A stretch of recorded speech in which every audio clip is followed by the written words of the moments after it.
Hi friends, welcome to my channel. మీరు ఇంతవరకు నా ఛానల్ కనుక సబ్స్క్రైబ్ కనుక చేసుకోకపోతే సబ్స్క్రైబ్ చేసుకోండి.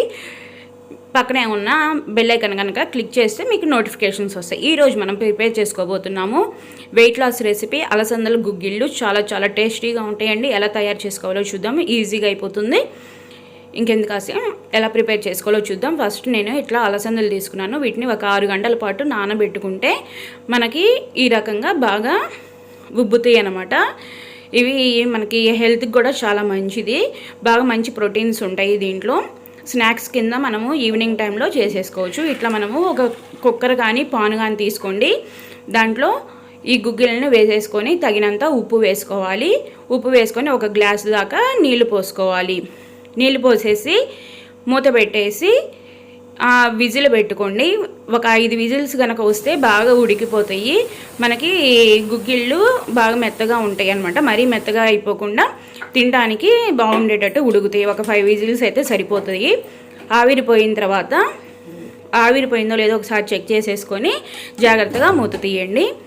ఇట్లా మనకి బాగా ఉడికిపోయినాయి. ఉడికిన తర్వాత వీటిని ఒక జల్లిడ తీసుకొని స్ట్రైనర్ని తీసుకొని బాగా వడగట్టుకోవాలి. నీళ్ళు కానీ ఏమీ లేకుండా వడగట్టుకోండి.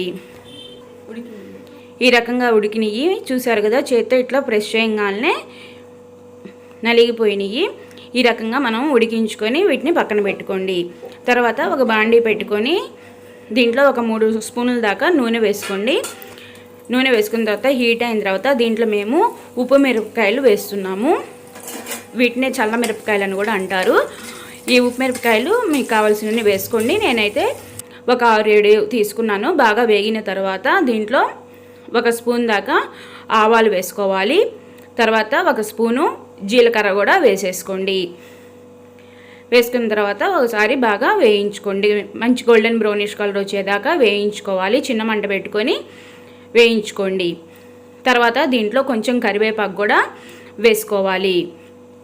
చిన్న చిన్నగా కట్ చేసుకొని కరివేపాకు కూడా వేసేసుకోవాలి. తర్వాత దీంట్లో పచ్చిమిరపకాయలు ఒక 4 పచ్చిమిరపకాయలు చిన్న చిన్నగా కట్ చేసుకొని వాటిని కూడా వేసుకోవాలి. తర్వాత 1 ఉల్లిపాయ ఇట్లా చిన్న ముక్కలుగా కట్ చేసుకొని వేసుకోండి. వేసుకున్న తర్వాత వీటిని కూడా బాగా వేయించుకోండి. ఈ పచ్చిమిరపకాయలు ఉల్లిపాయలు అన్నీ బాగా మగ్గితే బాగుంటుంది అనమాట. గుగ్గిల్లో తినడానికి ఇవన్నీ మంచి టేస్ట్ వస్తుంది. ఇలా వేగిన తర్వాత ముందుగా మనము ఉడికించుకున్న గుగ్గిళ్ళను కూడా వేసుకోవాలి. అలసందల గుగ్గిళ్ళు వేసుకొని ఒకసారి బాగా కలబెట్టుకోండి. ఇలా కలబెట్టుకున్న తర్వాత ఒక 2-3 నిమిషాల పాటు బాండీలోనే బాగా ఉడకనివ్వండి. అప్పుడు ఈ ఫ్లేవర్స్ అన్నీ మనకి గుగ్గిళ్ళకి పడతాయి. లాస్ట్ అండ్ ఫైనల్గా కొత్తిమీర కూడా వేసేసి గార్నిష్ చేసుకోండి. అంతే అండి, బాగా ఎంతో హెల్దీ అయిన స్నాక్స్ రెసిపీ రెడీ అయిపోయింది. అలసంద గుగ్గిళ్ళు రెడీ అయిపోయింది. మీకు కనుక నచ్చినట్టయితే లైక్ చేయండి, షేర్ చేయండి, కామెంట్ చేయండి. Thank you friends, bye.